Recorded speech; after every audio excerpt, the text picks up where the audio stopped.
গুরুত্বপূর্ণ বৌদ্ধ এবং জৈন ধর্ম। বৌদ্ধ ধর্মের যিনি নিয়ে এসেছিলেন গৌতম বুদ্ধ ৫৬৬ খ্রিস্টপূর্বে যার জন্ম আর ৪৮৬ খ্রিস্টপূর্বে মৃত্যু। এই গৌতম বুদ্ধ নেপালের কাছে নেপালের তরাই অঞ্চলের কপিলাবস্তু নামের গ্রামে জন্মগ্রহণ করেন। গৌতম বুদ্ধর জীবনে খুব গুরুত্বপূর্ণ। গৌতম বুদ্ধের প্রশ্ন মাস্ট আসবে। গৌতম বুদ্ধ মানে বৌদ্ধ দর্শন একটা বিশাল একটা ভাস্ট চ্যাপ্টার। বৌদ্ধ দর্শনের সাথে যেসব যুক্ত তার যে মতবাদ খুব ইম্পোর্টেন্ট। বৌদ্ধ ধর্মের সঙ্গে কি যুক্ত? তার যে জন্ম এটা একটা ঘটনা নামে পরিচিত। গৌতম বুদ্ধ কোন গাছের তলায় তিনি বৌদ্ধ অর্জন করেন? বৌদ্ধ ধর্মের প্রধান বিষয়বস্তু হচ্ছে নির্বাণ অর্থাৎ মুক্তি লাভ। মুক্তি লাভ মানে যে তার একটা উদ্দেশ্য এই পৃথিবীতে জন্মের পর সাংসারিক জীবন আসার পর দুঃখে কষ্টে যায়। এই দুঃখ কষ্টের থেকে বাঁচার উপায়টা হচ্ছে নির্বাণ বলা হয়। মুক্তি লাভ যাকে বলা। তাহলে কখন সম্ভব? সন্ন্যাস গ্রহণ করার পর একটা নির্দিষ্ট জায়গায় ধ্যান করার সময়। ২৯ বছর বয়সে তিনি চলে যান বাড়ি গৃহ ত্যাগ করেন। ৩৫ বছর বয়সে তিনি কিন্তু বৌদ্ধ গয়াতে একটা অশ্বত্থ গাছের তলায় কিন্তু তিনি ধ্যান করেন ৬ বছর ধরে। দিয়ে তিনি একদম পরবর্তীকালে বৌদ্ধ গ্রন্থ ত্রিপিটকে আলোচিত হয়েছে। ত্রিপিটক মানে ৩ টে পিটক, বিনয় পিটক, অভিধান পিটক এবং সূত্র পিটক। এখানে লেখা আছে সব উল্লেখিত রয়েছে। তার দর্শন পরবর্তীকালে অনেক মহাপুরুষ, অনেক শাসক গ্রহণ করেছিল, বৌদ্ধ ধর্ম গ্রহণ করেছিল। এবং প্রত্যেকটা শাসক বৌদ্ধ ধর্মের সংগীতি, বৌদ্ধ অনুষ্ঠান ৪ টি কনফারেন্স আবিষ্কার করেছিলেন বা দেখিয়েছিলেন। ১ম বৌদ্ধ সংগীতি কবে হয়? ২য় বৌদ্ধ সংগীতি কবে হয়? ৩য় বৌদ্ধ সংগীতি কবে হয়? ৪র্থ বৌদ্ধ সংগীতি কবে হয়? খুব ইম্পোর্টেন্ট হাই প্রোফাইল প্রশ্ন। বৌদ্ধ সংগীতি কার আমলে হয়? কখন হয়? সভাপতিত্ব কে করেন? খুব গুরুত্বপূর্ণ। ৪ টি মানে এত গুরুত্বপূর্ণ ভাবা যায় না। হাইটেক প্রশ্ন। তার সঙ্গে, সঙ্গে বৌদ্ধ দর্শনের যে প্রধান স্তম্ভগুলো আর্য সত্য, অষ্টাঙ্গিক মার্গ, মজ্জিম পন্থা, ত্রিপিটক, এই ত্রিরত্ন খুব ইম্পোর্টেন্ট।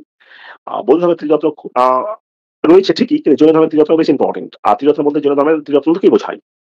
বৌদ্ধ ধর্মের সম্পর্কিত যেসব প্রশ্নগুলো হচ্ছে সেগুলো হচ্ছে তার জন্ম, তার মৃত্যু, কোথায়, কোন গাছের তলায়, ১ম লেকচার তার ৫ জন যে সদস্যকে, তার ৫ জন শিষ্যকে কোথায় তিনি ১ম ডেলিভার দিলেন?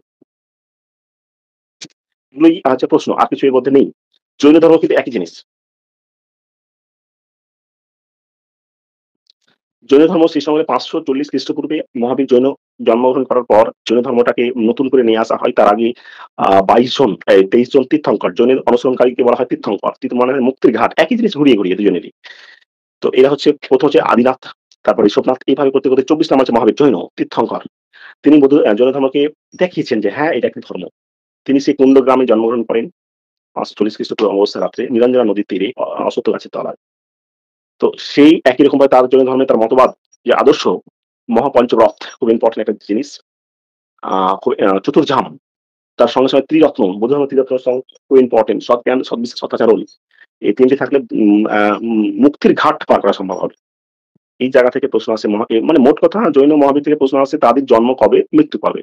আর কয়েকটি যে বললাম যে তাদের কিসের সঙ্গে যুক্ত তারা দেখা যাবে যে নিচে কোনটি বৌদ্ধ ধর্মের সঙ্গে যুক্ত নয় এভাবে প্রশ্ন করে। তো এই হচ্ছে গৌতম আমি একটা সারসংক্ষেপভাবে ব্যাপারটা বোঝানোর চেষ্টা করলাম যে প্রশ্ন হচ্ছে এগুলোই। জিনিসটা এটাই। কারো যদি আবার ডিপ জানার চেষ্টা মনে হয় যে যেহেতু সিলেবাসটা তো অনেক ভাস্ট আমাকে কিন্তু খুব তাড়াতাড়ি করে এগোতে হবে। তো সেক্ষেত্রে আমি বলতে চাইছি যে কারো যদি জানার আগ্রহ থাকে যে আমি একটু বেশি জানতে চাই এই সম্পর্কে তাহলে কিন্তু সে কিন্তু অবশ্যই বলবে যে আমি এই ব্যাপারে জানতে চাই। এত ভিতরেই জানার কোনো প্রয়োজন আছে বলে আমার মনে হয় না। তার কারণ হচ্ছে যে প্রশ্নগুলি নিয়ে খুব গুরুত্বপূর্ণ যে জায়গাটা খুব গুরুত্বপূর্ণ যে টপিকসটা খুব গুরুত্বপূর্ণ সেগুলোই কিন্তু আমাদের আলোচ্য বিষয় থাকবে যে সিলেবাস। ভেতরে যারা অনার্স করে বা যারা রিসার্চ করে তাদের প্রয়োজন আছে। যে দর্শন মতবাদে বিশ্বাসী পরে আগ্রহী তাদের ঠিক আছে। তো আজকে টপিকস হরপ্পাস থেকে জৈন ধর্ম এই টপিকসটা ছিল। এগুলোর উপর নোটস আজকে প্রোভাইড করা হবে। গ্রুপে তোমাদের দিয়ে দেওয়া হবে। তো এই হচ্ছে মূল আলোচ্য বিষয়। এই ৪ টপিক সম্পর্কে কারো যদি কিছু বলার থাকে অবশ্যই কিন্তু বলবে।